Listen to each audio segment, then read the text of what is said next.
ನಿನ್ನನ್ನು ಯಾರಾದರೂ ಪರಾಮರ್ಶಿಸಿದರೆ ಅವರನ್ನು ಧ್ವಂಸ ಮಾಡಬಾರದು.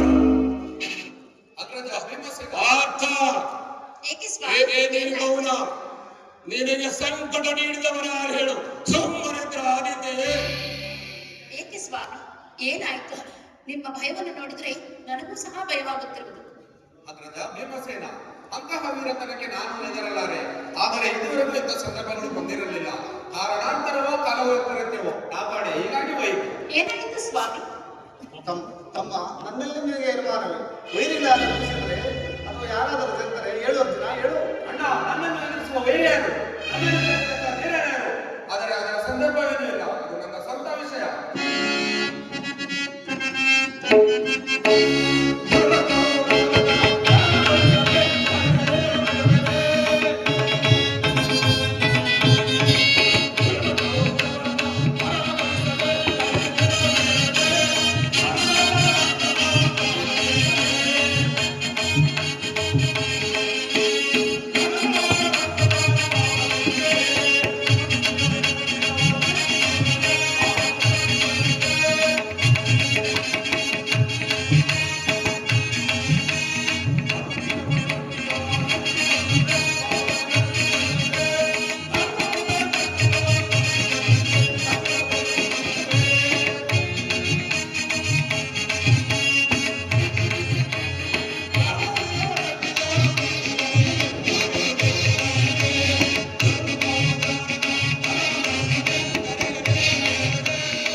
ಅರ್ಜುನ, ನಿನ್ನ ವಂಚನೆ ಈಗ ಅರ್ಥವಾಯ್ತು. ಹೇಳದೆ ಮುಚ್ಚಿಡದು ಯಾವನಯ? ಹಾಗಾದರೆ ತಿಳಿಸದಿಲ್ಲವೇನು? ಸಹೋದರರಾದ ನಿಮಗೆ ತಿಳಿಸಬಾರದೆಂಬುದೇನಿಲ್ಲ. ನಾನು ಕೆಡುವುದಲ್ಲದೆ ನಿಮ್ಮನ್ನಾಗಿ ಕೆಡಿಸಬೇಕೆಂಬುದೇ ನನ್ನ ಇಚ್ಛೆ. ಅರ್ಥ.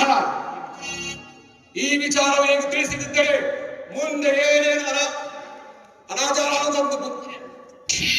ಸ್ವಾಮಿ, ಏಕೆ ಈ ರೀತಿ ಮೌನದಿಂದಿರುವಿರಿ? ಆ ವಿಷಯವನ್ನು ತಿಳಿಸಬಾರದು.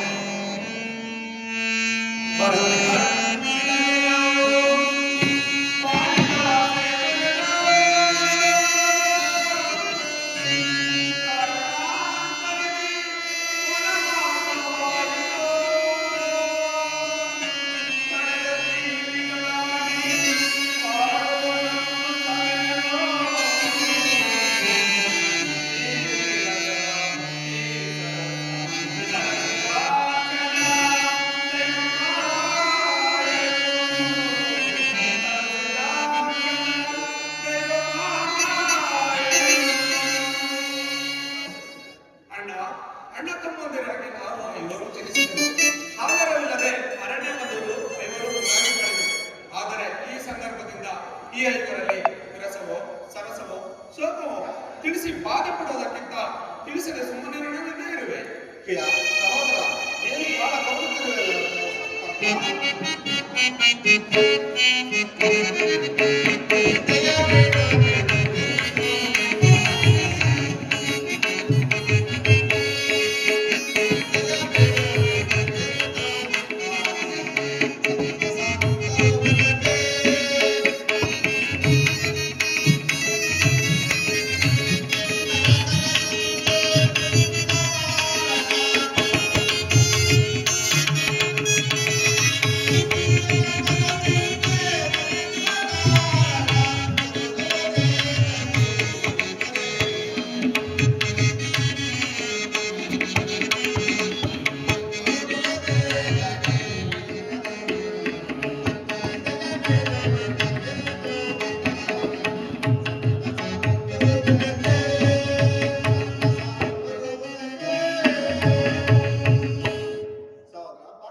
ಹೇಳು, ಅದೇನೇ ಆಗಲಿ, ದೈವ ಚಿತ್ತ ಇದ್ದಂತಾಗಲಿ. ನಾವುಗಳು ಐವರು, ಒಬ್ಬನು ಅದನ್ನು ಅನುಭವಿಸೋದು ಬೇಡ. ಐವರು ಹೇಳು ಪಾರ್ಥ, ಹೇಳು. ಹಾಗಾದರೆ ಹೇಳಲೇಬೇಕಾದದ್ದು ಕೇಳಿ. ನಾನು ಉಪವನದಲ್ಲಿರುವಾಗ ಅರ್ಥತ್ವದಿಂದ ಒಬ್ಬ ಅನಾಥ ಶರಣಾಗತನಾಗಿ ಪಾದಗಳನ್ನು ಹಿಡಿದರು. ಏನು ಭಯದಿಂದ ಶರಣ ಹೋಗಲಿ? ಅವರು ಸಹೋದರರೇ, ಮಣಿಪುರದ ಅರಸು ಗಂಧರ್ವನಾದನೆಂತಲೂ